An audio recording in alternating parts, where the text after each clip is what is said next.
राजनीति बेकग्राउंडा फ्राय गैया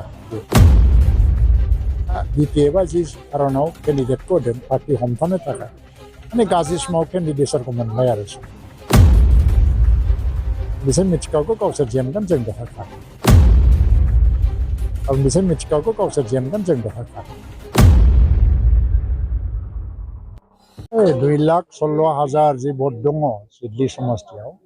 बिनि गेजेराव 1,60,000 बा 1,70,000 भट जानो हागौ जों दा मोनसे आसा खालामदों कंग्रेसबो दङथ' बीपीएफआबो एसे बोगोन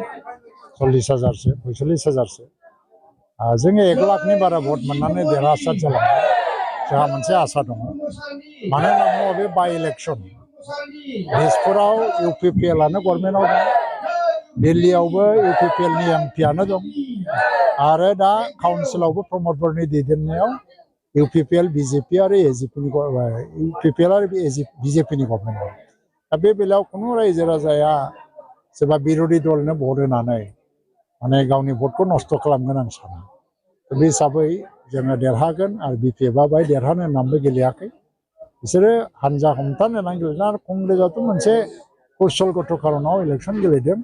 कंग्रेसआ बिनि अनगायै जेबो माबा गैया बिसोर आंनो मोनबा बिसोरो डाइरेक्ट फाइट 1-to-1 फाइट जानो नागिरदों बेवहाय माने ट्रायंगल खालामनो नागिरदोंमोन आरो नाथाय कंग्रेसनियाव 20,000बो भट फैगोन ना फैया एसे डाउट दङ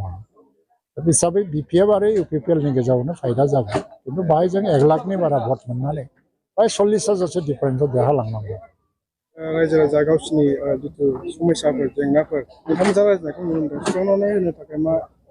दा दादगिरियाव फैनानै मोनथाम मोनब्रैसो जेंनाया गुबै जायो बे जाहैबाय जल माने दै लोंनाय बे जोब्बाय जल जीवन मिशननि आसनि फैबाय दिप टिउबवेल बानायना होबाय काउन्सिलनिफ्राय फारसेथिं लामानि जेंना दंमोन नैबे दा मैनागुरि लामाजों थांनाय बेबो माने फ्राय 3.5 किल'मिटार गोजान बेबो सेन्ट ग्रेभेलनि थाखाय प्रजेक्ट अलरेडि सेंसन जाबाय काउन्सिलनिफ्राय आरो लोगोसेयैनो बाहाय हयतोबा स्कुलनि जेंना थागोन बा हा हुनि जेंना दं हा हुनि जेंनायाबो दा जोबलांगासिनो दं बाहाय बे ओनसोलावथ' फ्राय मोनबायानो मोनै माखासेफ्रा माखासे लेखानि कागज पत्रनि प्रमाननि एसे प्रब्लेम दङ दा बेफोरखौ मोनजोबनायनि उनावहाय हा हुखौ बेबस्था जोङो खालामनो हागोन आं अलरेडि 13टा आदिबासि संगठनजों रायज्लायबाय बिसोरनि दाबि दावा खोनासंबाय खोनासंनायनि उनावहाय चिफ मिनिस्टारनोबो आं लिरना होबाय आरो बिटिसि चिफनोबो लिरना होबाय दा बेफोर जेंनाफोरखौबो जों सुस्रांनो नाजालांबाय थागोन बे हिसाबै सिडलीनि बाइ इलेक्सनाव सुद्ध बसुमतारी आंनि मोजां लोगो गोदो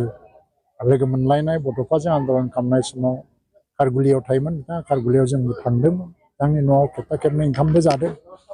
हरबो थादों बेंकआव साख्रि मावदोंमोन हिसाबै खिन्थु बेनो प्रथम इलेक्सन गैया निर्मला जाहैबाय आगोलाव एमसिएलए जाखांबाय आरो पार्टी प्रेसिडेन्ट बिथाङा राजनीति बेकग्राउंडा फ्राय गैया आरो दा बीपीएफआ जि कारनाव केन्डिडेटखौ होदों पार्टी हमथानो थाखाय माने गाज्रि समाव केन्डिडेटफोरखौ मोनबाय आरो दा बेखौ आङो